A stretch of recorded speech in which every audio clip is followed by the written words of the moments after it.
ظاہر کے گناہ بھی چھوڑ دو اور باطن کے گناہ بھی چھوڑ دو، اور جو گناہ نہیں چھوڑے گا تو جو کرے گا پھر اس کی سزا بھی پائے گا۔ آیت نمبر 123 میں فرمایا کہ وہ شخص جو گمراہی کے بعد ہدایت پا گیا اور قرآن کی ہدایت کی روشنی میں آگے بڑھ رہا ہے، اور وہ جو مسلسل گمراہی میں ہے، یہ دونوں برابر نہیں ہو سکتے۔ ایک جو ہدایت کے راستے پہ چل رہا ہے اور جو گمراہی کے راستے پہ چل رہا ہے، یہ دونوں برابر ہو سکتے، ان میں بڑا فرق ہے۔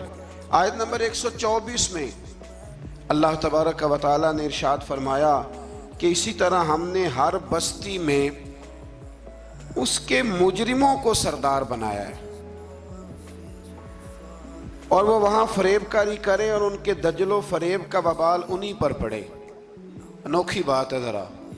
رب کریم فرماتے ہیں کہ ہم نے سردار کچھ ایسے بنائے ہیں کہ جو مجرم قسم کے لوگ ہیں، یعنی انہوں نے پہلے جرم بڑے کیے تھے تو اللہ نے سزا دینے کے لیے انہیں سردار بنا دیا۔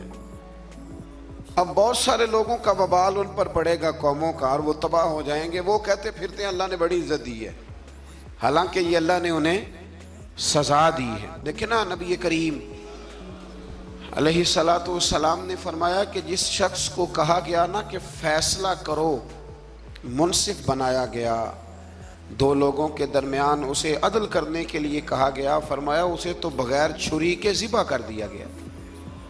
کوئی آسان کام ہے فیصلے کرنا، عدل کرنا، لیکن یہاں بڑا شوق ہے، آپ کسی کو بھی اٹھ کے کہیں آ تجھے سیاست میں داخل کرائیں، ہر تیسرے آدمی کو، تو سب تیار ہیں، بالکل تیار بیٹھے ہیں، کسی کو کسی جگہ بھی آپ الیکشن میں اتار سکتے ہیں، ریڈی ہیں لوگ۔ لیکن فرمایا کہ مجرموں کو بعض جگہ پہ ہم نے سردار بنایا تاکہ ان پر بہت ساری چیزوں کا وبال۔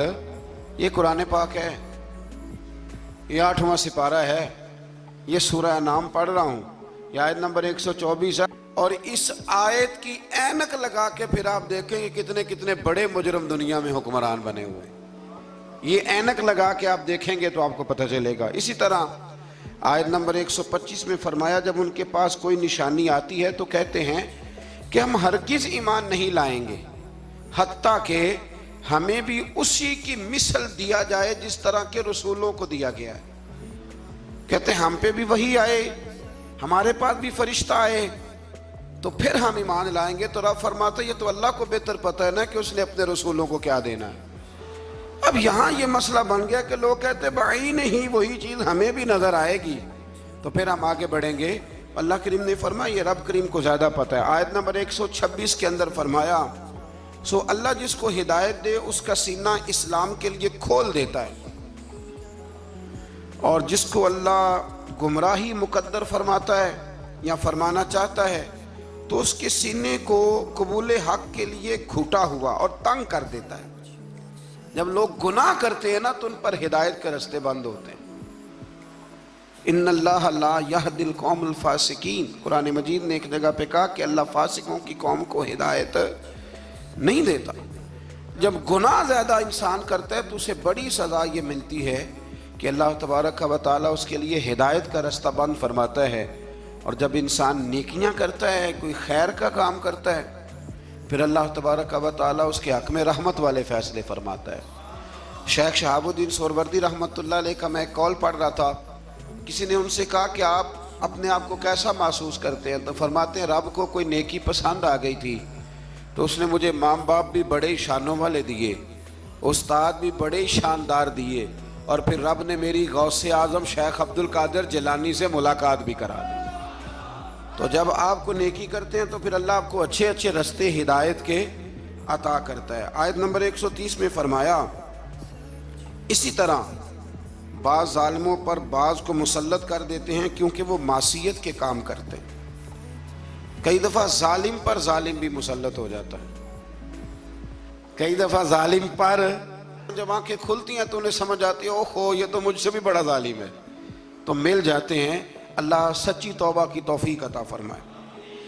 اسی طرح آیت نمبر 131 اور 32 میں اتمام حجت کے لیے اللہ کریم نے فرمایا کہ اے جنات اور انسانوں کے گروہ، کیا تمہارے پاس رسول نہیں آئے تھے جو تم پر میری آیات بیان کرتے اور تمہیں اس قیامت کے دن کی ملاقات سے ڈراتے وہ کہیں گے ہم خود اپنے خلاف گواہی دیتے ہیں، خود کہیں گے کہ ہاں ہم گواہی دیتے ہیں کہ ہم نے غلط کیا، اور انہیں دنیا کی زندگی نے فریب میں مبتلا کر رکھا ہے۔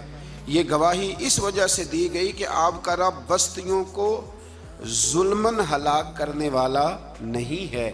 فرمایا پہلے اللہ ان سے گواہی طلب کرے گا کہ رسول آئے، تمہیں ڈرایا، وہ مانیں گے، اور قرآن یہ فرماتا ہے کہ اپنے خلاف گواہی دیں گے۔ اب اللہ تبارک و تعالیٰ انہیں سزا دے گا۔ اللہ کسی پر ظلم نہیں کرتا۔ آیت نمبر 137 میں مشرکین عرب کی جہالت کا ذکر ہے۔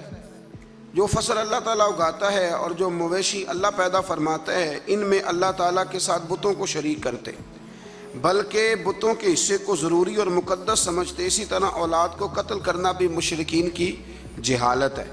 آیت نمبر 140 اور 141 میں اس بات کا بیان ہے کہ کفار و مشرکین نے زمانہ جاہلیت میں اپنے جانوروں اور اپنے کھیتوں کو 3 حصوں میں تقسیم کر دیا تھا۔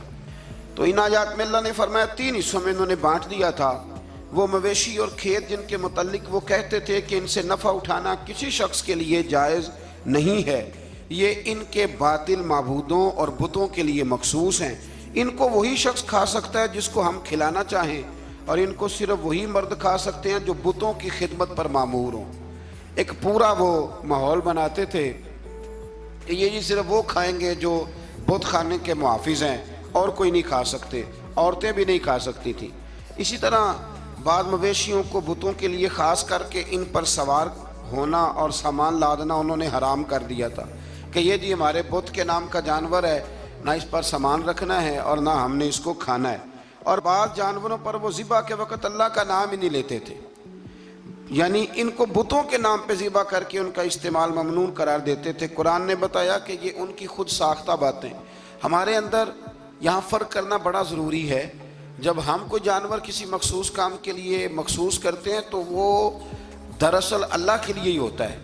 کسی بزرگ کو صرف اس کا اصحال ثواب ہو سکتا ہے، اس سے زیادہ اس کی کوئی حیثیت نہیں ہے۔ جس طرح آپ کہتے ہیں کہ ولیمے کے لیے بکرا رکھا ہوا ہے، عقیقے کے لیے رکھا ہوا ہے، ہاں کچھ باتیں غلط ہیں، وہ نہیں ہونی چاہیے۔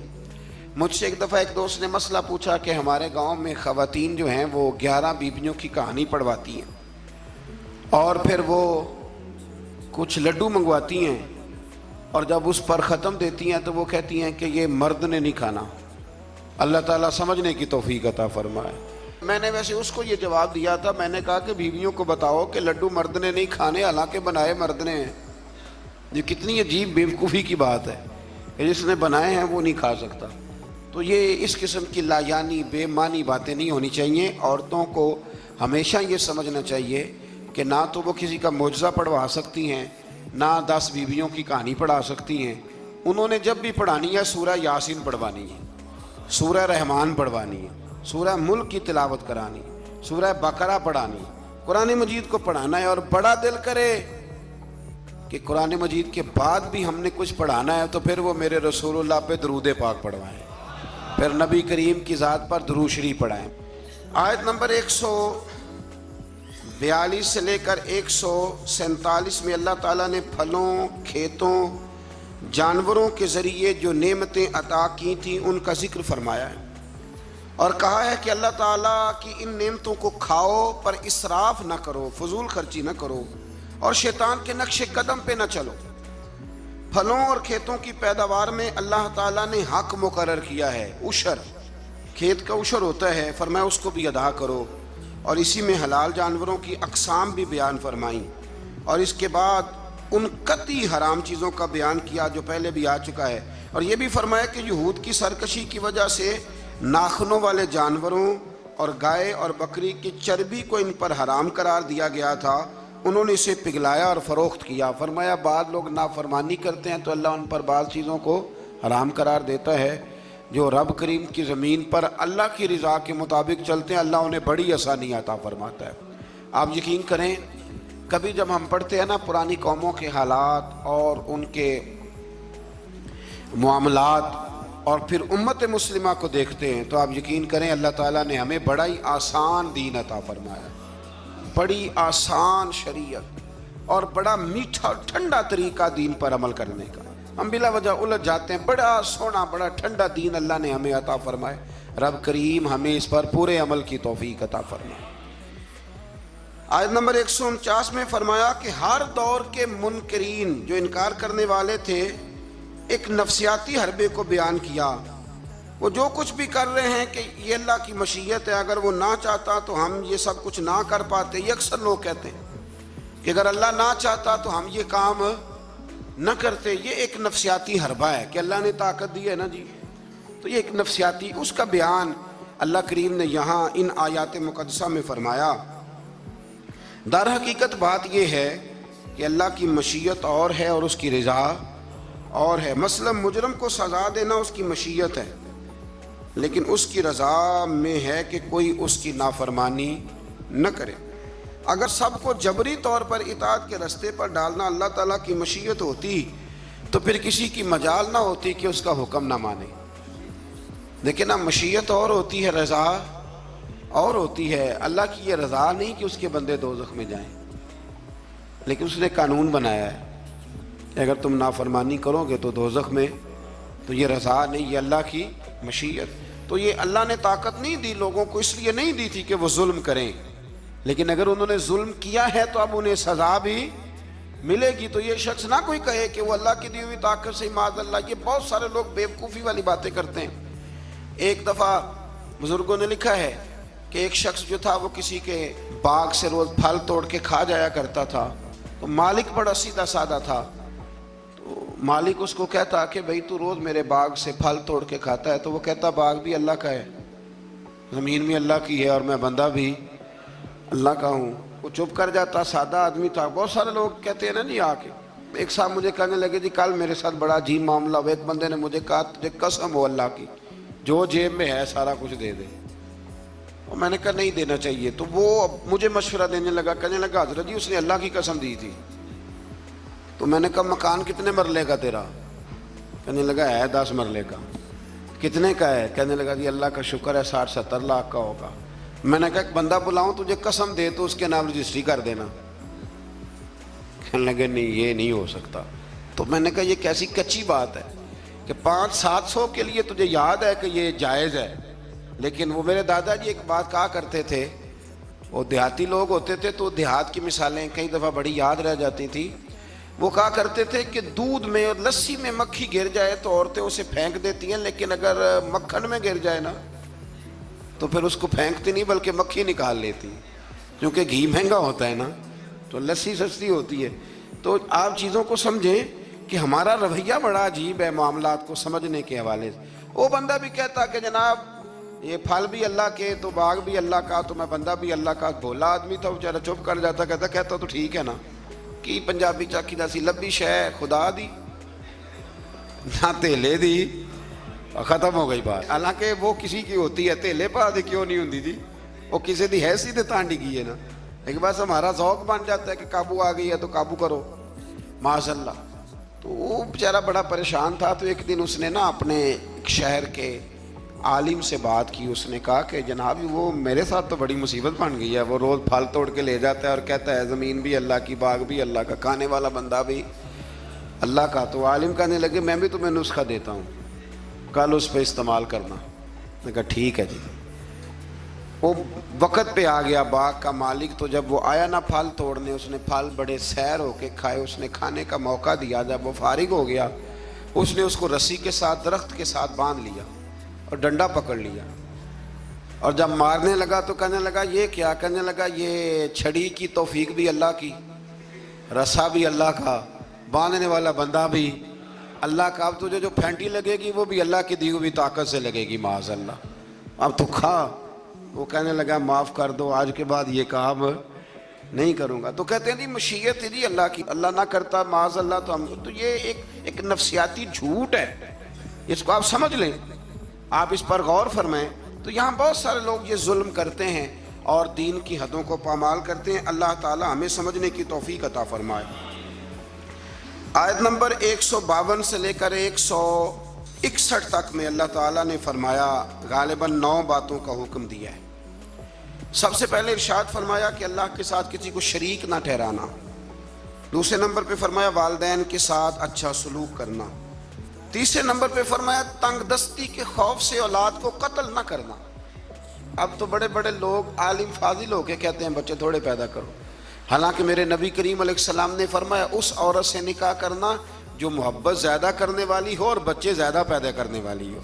تو یہاں معیار کیا ہے؟ تنگ دستی کے خوف سے اولاد کو قتل نہ کرو، اور فرمایا ظاہری اور چھپی ہوئی ہر قسم کی فحاشی سے بچو، اور نمبر 5 پہ فرمایا قتل ناحق نہ کرو، نمبر 6 پہ فرمایا یتیم کا مال ناجائز طریقے سے نہ کھاؤ، اور نمبر 7 فرمایا لین دین میں ناپ تول پورا کرو، 8 پہ فرمایا بلا تمیز سب کے ساتھ انصاف کرو، اور نمبر 9 میں ارشاد فرمایا کہ اللہ کے ساتھ کیے ہوئے وعدے کی پاسداری بھی کرو۔ تو اللہ تبارک و تعالیٰ نے ان 9 چیزوں کو بیان کیا، اور سمجھ لیں یہ خلاصہ بیان کیا میرے رب کریم نے، یہ پورے دین کا خلاصہ ہے۔ اور یہ ساری چیزیں بیان کرنے کے بعد ارشاد فرمایا کہ یہی سیدھا راستہ ہے، گروہ بندی چھوڑ کر اسی راستے کی پیروی کرو، اور کتاب الہی کے احکام کو ملحوظ خاطر رکھو، اور جو لوگ ایمان لانے کے لیے نشانیاں طلب کرتے ہیں ان کے پاس فرشتے آئیں یا اللہ تعالیٰ خود آئے یا اس کی کوئی نشانی آئے۔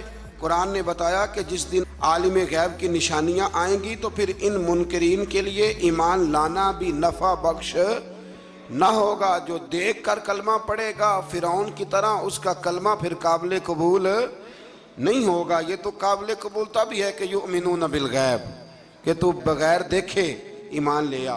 اور یہ بھی فرمایا کہ اے رسول جنہوں نے دین کو گروہوں میں بانٹ دیا ہے آپ کا ان سے کوئی تعلق نہیں ہے۔ جنہوں نے بانٹ دیا اللہ تبارک و تعالیٰ کے دین کو، یہودیوں نے عیسائیوں نے تقسیم کر دیا۔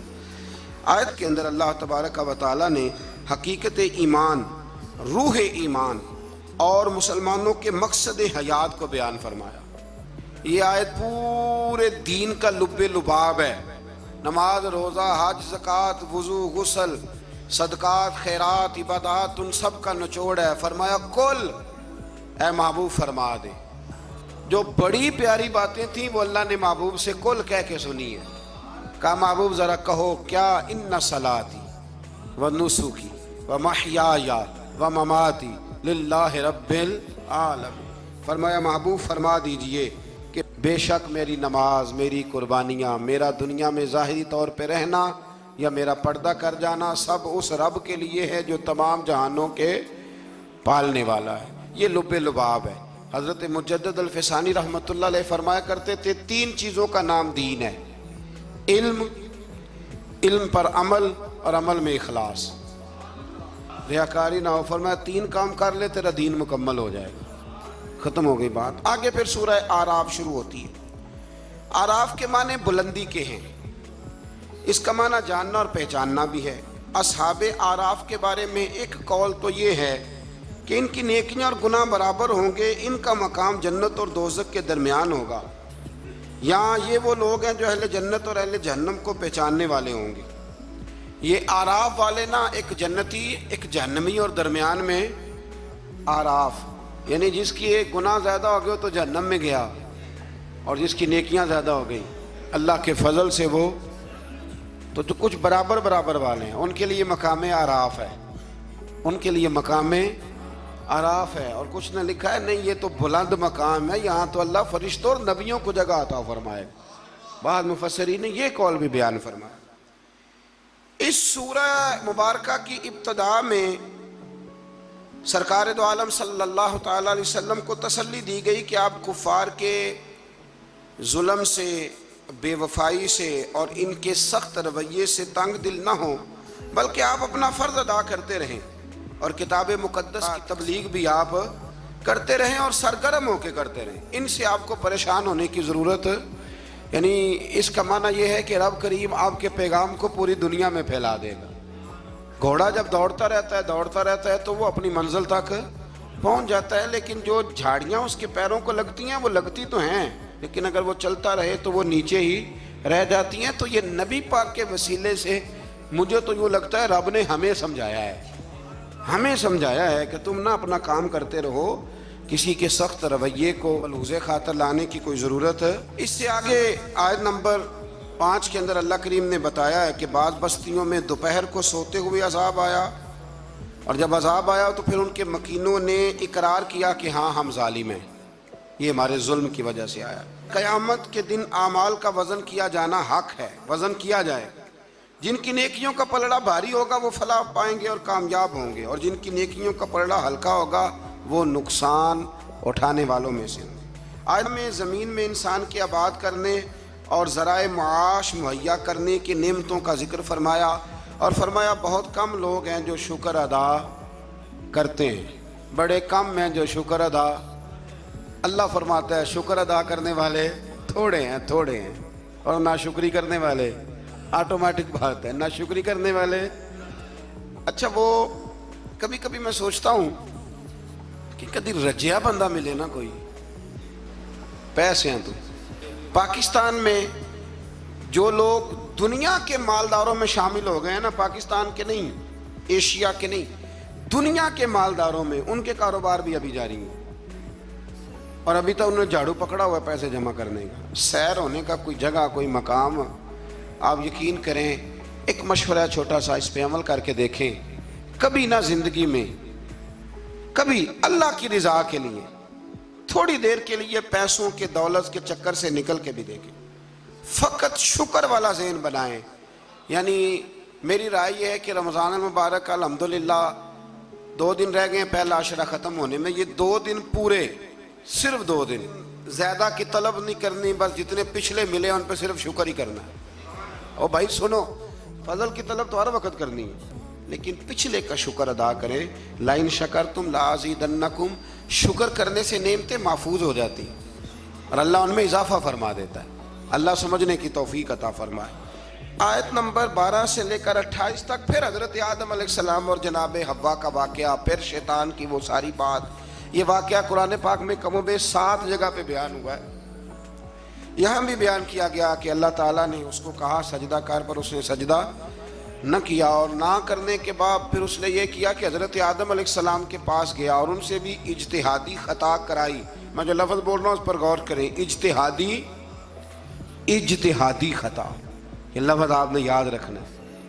یہ حضور نے فرمایا کہ مجتہد جو ہوتا ہے نا، جو بالغ نظر ہوتے ہیں لوگ، جن کی پوری نظر ہوتی ہے معاملات پہ، وہ اگر کبھی بھول جاتے ہیں تو اس کا مطلب ہے کہ وہ چیزوں کو سمجھنے میں کسی جگہ ان سے اگر بھول ہو گئی تو اللہ اسے ان کی سزا نہیں دیتا، بلکہ وہ ایک اجتہادی خطا ہے، خلاف اولا ہے۔ یہ کام حضرت آدم علیہ السلام سے بھی ہو گیا۔ وہ شیطان نے پھر جا کے ان سے کہا، جب وہ جنت میں چلے گئے تو ان سے جا کے کہنے لگا کہ آپ اگر جس درخت کا پھل کھانے سے اللہ نے روکا ہے، اگر آپ کھا لیں گے نا تو آپ میں حیات ملے گی، کبھی مریں گے نہیں۔ تو پھر وہ پھل انہوں نے کھا لیا۔ پھر آپ اس واقعے کی تفصیلات کو جانتے ہیں۔ ان آیات میں اللہ کریم نے بالخصوص یہ ذکر فرمایا ہے کہ پھر شیطان نے رب کریم سے کہا کہ مجھے مہلت دے تاکہ میں تیرے بندوں کو گمراہ کروں۔ اللہ نے اسے مہلت عطا کی۔ کب تک مہلت دی؟ اللہ تبارک و تعالی نے قیامت تک کے لیے مہلت عطا کی۔ تو میرے بھائی، شیطان مہلت لے کے آیا گمراہ کرنے۔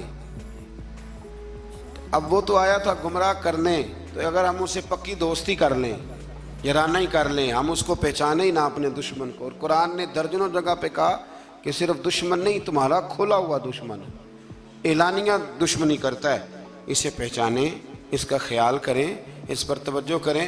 ہم ایسے بزرگوں کو بھی جانتے ہیں کہ جن کو شیطان سمجھتا تھا کہ ان پر ہمارا داؤ نہیں چل سکتا، سمجھتا تھا، اور کچھ رب کے بندے ایسے جن سے ویسے ہی بھاگ جاتا ہے۔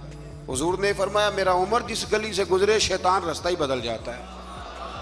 لیکن نا 2 قسم کے لوگ ہیں جن کو آپ خوش آمدید کہہ کے گلے لگاتے ہیں، اور کچھ ایسے ہیں جو آپ کو دیکھ کے رستہ بدل جاتے ہیں۔ میں کبھی کبھی بڑا خوش ہوتا ہوں، محلے کی کسی گلی سے گزرتا ہوں تو کسی بچے نے اونچی آواز کر کے ڈیک لگایا ہو تو چھوٹی کر دیتا ہے یا بند کر دیتا ہے، بلکہ کئی دفعہ بڑا لطف آتا ہے کہ وہ بچہ بند کر رہا ہے تو دوسرا اسے کہہ رہا ہے کی تکلیف ہے، کیوں بند کر رہا ہے؟ تو کہتا پیر صاحب گزر رہے ہیں، تھوڑی دیر ٹھہر جا۔ تو الحمدللہ تعالی ہم نے کیا کر لینا ہے، نہ بھی وہ کرے تو یہاں تو اپنے بچوں پہ اللہ ماشاءاللہ کم زور چلتا ہے لوگوں کا، تو پھر دوسرے کا بچہ حیا کرے۔ تو کچھ چیزیں ایسی ہوتی ہیں جن کی وجہ سے شیطان کو قابو کیا جا سکتا ہے۔ آیت نمبر 24 میں اللہ تعالیٰ نے بیان فرمایا ہے کہ پھر انہیں جنت سے زمین پہ اتارا گیا اور مقررہ مدت تک کے لیے یہاں رہنا ٹھہرایا گیا۔ پھر اللہ تعالیٰ نے مقصد لباس بیان کیا ہے کہ لباس پہننے کا کیا مقصد ہے۔ فرمایا ہم نے بنی آدم پر لباس اس لیے اتارا ہے کہ ان کی ستر پوشی ہو، ستر پوشی، پردہ ہو اور سامان زینت ہو، اچھے لگے لباس پہن۔ اور سب سے بہتر لباس تقوی کا لباس ہے، اس سے بندے کی زیادہ پردہ پوشی ہوتی۔ پھر بنی آدم کو متنبہ کیا گیا کہ شیطان کے مکر و فریب میں نہ آئیں، اس کو یہ ملکہ دیا گیا ہے کہ وہ تمہیں ہر جہت سے دیکھ لیتا ہے۔ اللہ تعالیٰ نے لباس پردے کے لیے دیا ہے اور زینت کے لیے دیا ہے۔ تو اگر کوئی لباس اس طرح کا پہنے جس سے پردہ ہی نہ ہو رہا ہو، پھر اس کا مطلب ہے وہ لباس کے مقصد کو نہیں سمجھا۔ کھلا لباس پہنے، چست لباس نہ پہنے، وسیع لباس پہنے جس سے آپ کو بہت ساری چیزیں سمیٹنے کا موقع ملے۔ گرمیاں شدید آئیں گی تو بہت سارے نوجوان شارٹ نکریں پہن کے وہ گھومیں گے، انہیں ڈرنا چاہیے اللہ تعالیٰ سے۔ میں پوچھتا ہوں کئی دفعہ بچوں سے کہ یہ تھوڑا سا جو آپ نے پاجامہ کاٹ لیا ہے تو اس سے کس قدر زیادہ آپ کی گرمی ختم ہو گئی ہے۔ سمجھے چیزوں کو، مطلب ہم جان بوجھ کے اس کام کی طرف لپکتے ہیں کہ جو کام بڑا ہی ناپسندیدہ ہے۔ اللہ تعالیٰ ہمیں سمجھنے کی توفیق عطا فرمائے۔ آیت نمبر 32 و 33 میں فرمایا کہ اے بنی آدم، ہر عبادت کے وقت لباس زینت کو اختیار کرو اور اسراف سے بچتے رہو۔ اسراف سے بچتے ہوئے اللہ تعالیٰ کی نعمتوں سے استفادہ کرو۔ پاکیزہ چیزیں خواہ لباس ہو یا خوراک ہو مومنوں کے لیے حلال ہیں۔ اللہ نے ظاہر اور باطن میں بے حیائی، گناہ اور حق سے نکل جانے کو حرام قرار دیا ہے۔ باقی کسی کے پاس پیسے ہوں تو وہ 10,000 کی ایک وقت روٹی کھا لے تو اس کے لیے وہ ناجائز نہیں ہے، وہ 10 لاکھ کا بھی لباس پہن لے تو اس کے لیے منع۔ لیکن اسراف سے بچے، فضول خرچی سے بچے۔ کچھ لوگ ایسے ہیں جن کے پاس چیزیں ہوتی ہیں پھر بھی چھپاتے ہیں کسی کو پتہ نہ چل جائے۔ یعنی سادگی اس کا نام نہیں ہے کہ آپ پیسے اندر چھپا کے پرانے کپڑے پہن کے نکلیں، یہ سادگی ہے، یہ کنجوسی ہے۔ نبی کریم علیہ السلام نے نا، حضور صلی اللہ تعالی وسلم نے ایک شخص کو دیکھا تھا کہ پھٹے پرانے کپڑے پہنے ہیں، تو حضور نے آواز دی، فرمایا تیرے اوپر تو بڑا فضل ہے اللہ کا۔ حضور الحمدللہ، تو فرمایا اچھے کپڑے پہنا کر، رب کریم جب نعمت دیتا ہے تو اثر دیکھنا پسند فرماتا ہے۔ اچھا ہمارے ہاں لوگ سادگی کس کا نام رکھتے ہیں، یعنی کروڑوں روپیہ بینک میں پڑا ہے تو سادگی یہ کپڑے نہیں خریدنے، یہ سادگی نہیں صاحب، یہ کنجوسی ہے۔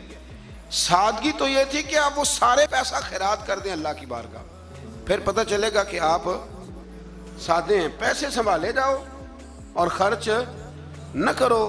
یہ تو قرآن و سنت نے ہمیں بتایا ہے کہ تم اپنے وارثوں کے مال کی حفاظت کر رہے ہو۔ اور یہ بھی فرمایا اس آیت میں کہ نماز کے وقت زینت حاصل کرو، اچھے کپڑے پہن کے نماز پڑھا کرو۔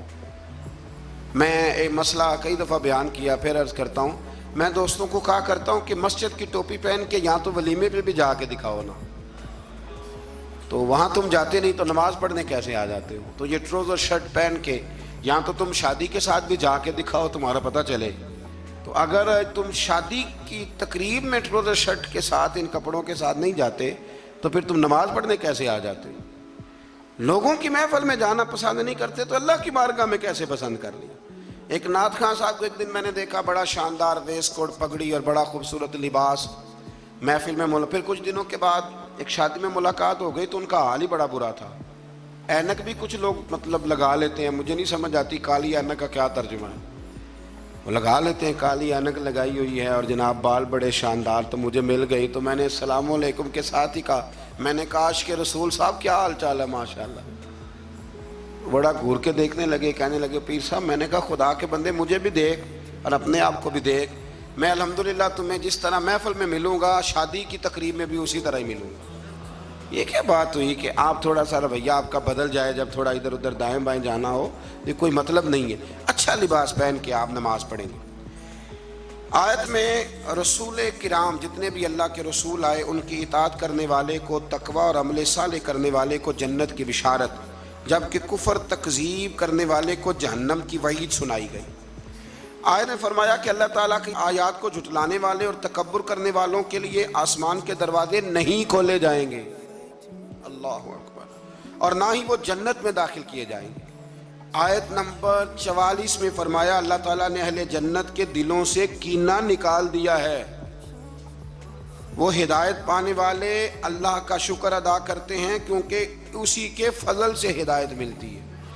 جنتیوں کے دلوں میں کینہ، تو نیچے دیکھ کے خیال کر لیں، اگر تو کسی کا کینہ نہیں تو انشاءاللہ جنتی ہے، اور اگر کوئی رولا ہے تو پھر بھی میں فتویٰ نہیں دیتا، صرف یہ مشورہ دیتا ہوں کہ رولا دور کر لو، وہ جو اندر معاملہ ہے اس معاملے کو ختم کر لو۔ اللہ سمجھنے کی توفیق عطا فرمائے۔ آیت نمبر 45 کے اور اس کے بعد کی آیات میں فرمایا اللہ تعالیٰ نے کہ آخرت میں جنتی جہنمیوں کو پکاریں گے کہ ہم نے تو اپنے رب کے وعدے کو سچا پایا ہے، بتاؤ تم نے کیسے پایا؟ جنتی جہنمیوں سے پوچھیں گے۔ تو ان دونوں کے درمیان سے ایک پکارنے والا پکارے گا کہ ظالموں پر اللہ کی لعنت ہو۔ مزید فرمایا کہ جنتیوں اور جہنمیوں کے درمیان حجاب ہوگا، اور اہل اعراف دونوں گروہوں کو ان کی نشانیوں سے پہچانیں گے، اور جنتیوں کو سلام کریں گے اور جہنمیوں سے کہیں گے کہ تمہاری جماعت اور تمہارا تکبر، تمہاری جماعت، وہ جس جماعت کے تم لیڈر تھے، سربراہ تھے، جس برادری کے تم چیئرمین تھے، تمہاری جماعت اور تمہارا تکبر آج تمہارے کسی کام نہ آیا۔ جہنمی جنتیوں سے استدعا کریں گے، گزارش کریں گے کہ ہم پر تھوڑا سا پانی انڈیل دو، تھوڑا سا انڈیل دو، اور جو نعمتیں تمہیں عطا ہوئی ہیں ان میں سے تھوڑا سا ہمیں بھی دے دو۔ مگر اللہ تعالیٰ نے فرمایا کہ یہ چیزیں کافروں پر حرام ہیں، ان کے لیے ہیں ہی نہیں۔ اور جن لوگوں نے دین کو کھیل تماشا سمجھ رکھا ہے، اللہ ان سے فرمائے گا جس طرح تم نے قیامت کے دن کو فراموش کر رکھا تھا، آج ہم تمہیں نظر انداز کر دیتے ہیں۔ آیت میں اللہ تعالیٰ کی قدرت کی نشانیوں کا بیان فرمایا، اور اس کے بعد فرمایا اپنے رب کو گڑ گڑا کر چپ کے اس کے عذاب سے ڈرتے رہو، یعنی اپنے رب کو جب پکارو تو گڑ گڑا کے پکارو اور اس کے عذاب سے ڈرتے رہو، اس کی رحمت کے یقین رکھتے ہوئے، اور زمین میں اصلاح کے بعد فساد۔ آیت کے اندر اللہ تعالیٰ نے باران رحمت یعنی بارش کے نظام کے بارے میں بتایا کہ اس کی حکم سے ہوائیں پانی سے بھرے ہوئے بادلوں کو چلا کر لے جاتی ہیں اور بنجر زمین پر برسا کر اس میں اللہ کی نعمتیں پیدا کر دیتی ہیں۔ سبحان اللہ۔ فرمایا ہوائیں بھی میں ہی چلاتا ہوں، بارشیں بھی میں ہی برساتا ہوں، اور تمہاری بنجر زمین کو آباد بھی میں ہی کرتا ہوں۔ تم آتے ہو تو فصل باندھ کے نکل جاتے ہو، پھر کو کہنا عشر دے دو تو کہتا ہے خرچے نہیں پورے ہوندے، پھر سب ادھر الجھ جاتے۔ اسی طرح مردوں کو دوبارہ زندہ فرمائے گا۔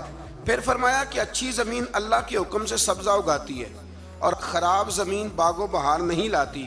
یہ مثالیں دیکھ کے قرآن یہ بتاتا ہے کہ انسان کے دل و دماغ کی زمین کا حال بھی ایسا ہی ہے، یعنی پاکیزہ دل و دماغ میں ایمان قرار پاتا ہے اور اعمال کے ثمرات پیدا ہوتے ہیں، جبکہ خبیث دل و دماغ میں خیر کے پھل اور پھول پیدا نہیں ہوتے۔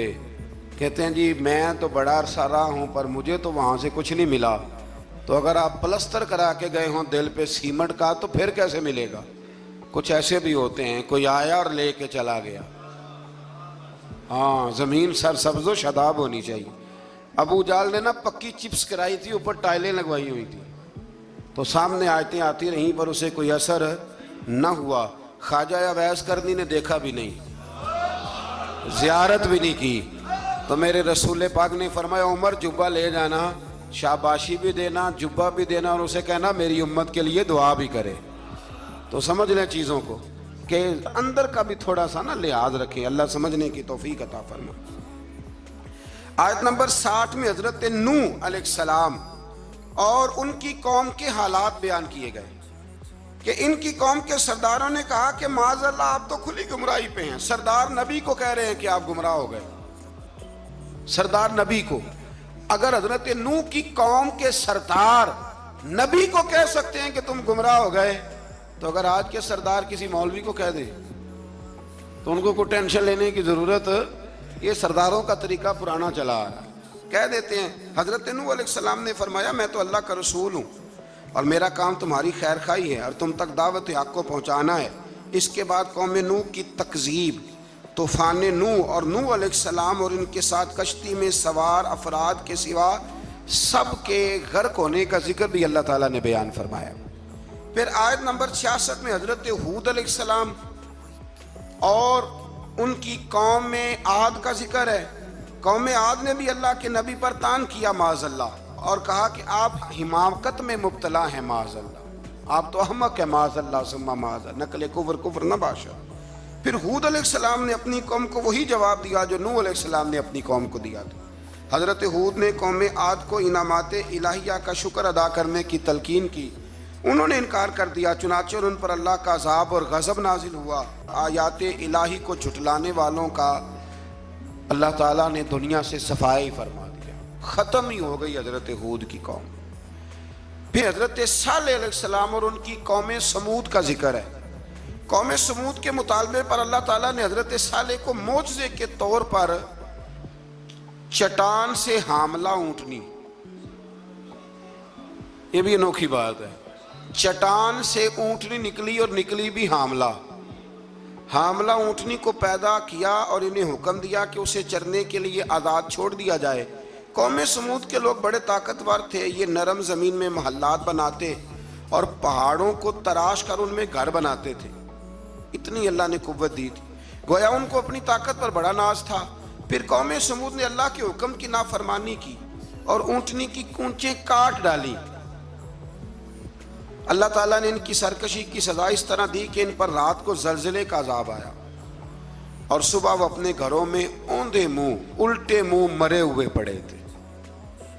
اگر کوئی ناقت اللہ، سننا میری بات، کوئی ناقت اللہ کی اونٹنی کی بے ادبی کرے تو اوندا ہو جاتا ہے، تو جو ولی اللہ کی بے ادبی کرے، رب فرماتا ہے میرا اس کے خلاف پھر اعلان جنگ ہے۔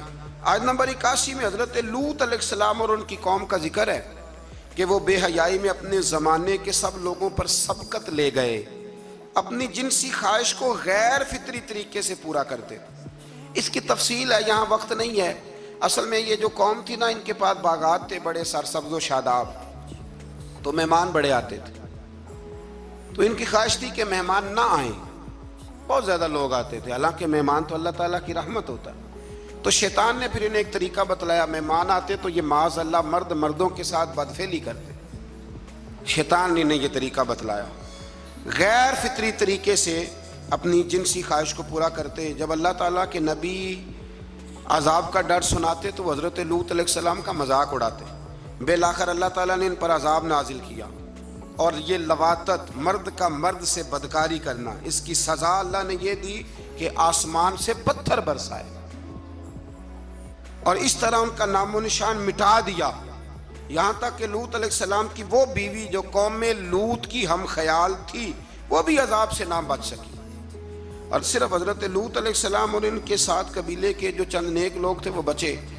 میں نے ایک دفعہ پہلے بھی بات بیان کی تھی، پھر ایک عرض کرتا ہوں، کبھی کبھی نا نوجوان جب موٹر سائیکلوں پہ اکٹھے بیٹھے ہوتے ہیں، یہ قرآن ہے نا جی، یہ کوئی بے حیائی کی بات نہیں، یہ قرآن ہے، قرآن اگر اس بات کو بیان کرتا ہے تو اس کا مطلب ہے یہ ضروری کام ہے۔ تو میں جب ان کو دیکھتا ہوں تو کئی دفعہ دل کو بڑی اذیت پہنچتی ہے کہ مطلب سر عام بچے شرارتیں کرتے ہیں اور ایسی غیر اخلاقی حرکتیں کرتے ہیں کہ جو پڑھے لکھے سمجھدار نوجوانوں کو زیب نہیں دیتی۔ ان کو سمجھنا چاہیے، خیال کرنا چاہیے۔ میں نے پہلے بھی ایک دفعہ کہا تھا، لیکن مسئلہ بتانا میری ذمہ داری ہے، بغیر داڑھی کے جو خوبصورت لڑکا ہوتا ہے اسے امرد کہا گیا، امرد، یعنی اس کا حکم اسی طرح جس طرح آپ کسی عورت کو بے پردہ دیکھتے، وہ امرد ہے بغیر داڑھی۔ اور حضرت سیدنا حسن بصری کے پاس ایک نوجوان آیا تو وہ رو پڑا، آپ نے فرمایا کیوں روتے ہو؟ کہنے لگا حضور میں بڑا پکا حافظ تھا، میں نے 12-14 مصلے قرآن پاک کے سنائے۔ فرمایا پھر کیا ہوا؟ کہنے لگا حضور اللہ نے سزا دی ہے، میں قرآن بھول گیا ہوں۔ فرمایا کس طرح؟ فرمانے لگے کہ بے ریش بغیر داڑھی والے خوبصورت لڑکے کو گندی نظر سے دیکھ بیٹھا تھا، اللہ نے یہ مجھے سزا دی۔ پھر حضرت حسن بصری نے طریقہ بتلایا، پھر اس نے توبہ کی، تو سمجھ لیں کہ یہ اتنا برا فعل ہے کہ یہ کرنے والے پر آسمان سے پتھر برستے ہیں۔ حضرت لوط کی قوم پر تو آج اگر قوم یہ کام کرے، ہم جنس پرستی، عورتوں کے ساتھ شادی ہونے تک کے واقعات، عورت کے ساتھ، مرد کے ساتھ، لوگ اس کو آزادی کا نام دے رہے ہیں۔ یہ آزادی نہیں، یہ بے حیائی ہے، یہ فحاشی ہے، یہ عریانی ہے۔ اللہ تعالیٰ ہمیں سمجھنے کی توفیق عطا فرمائے۔ پھر آخر میں آیت نمبر 86 میں اللہ تعالیٰ نے اس پارے کی جو آخری آیات ہیں اس میں اللہ تعالیٰ نے حضرت شعیب علیہ السلام اور ان کی قوم کا ذکر فرمایا۔ قرآن نے بیان کیا کہ ان کی ناپاک خصلتیں یہ تھی کہ وہ ناپ تول میں ڈنڈی مارتے تھے، یعنی رمضان المبارک کے اندر بھی مقناطیس نکل آتا ہے ترازوؤں کے نیچے سے، رمضان میں آپ سمجھ لیں مقناطیس نکل رہا ہے ترازوؤں کے نیچے، یہ حال ہے۔ ڈنڈی مارتی تھی شعیب علیہ السلام کی قوم، اور دوسروں کی چیزیں کم تول کے دیتے تھے، اور راستے میں بیٹھ کر اہل ایمان کو ڈراتے اور انہیں راہ راستے روکتے۔ انہیں بھی کہا گیا کہ فساد فی الارض سے باز آؤ اور اپنی پہلی سرکش امتوں کا انجام دیکھ لو، لیکن وہ بھی باز نہ آئے تو پھر اللہ نے ان پر بھی عذاب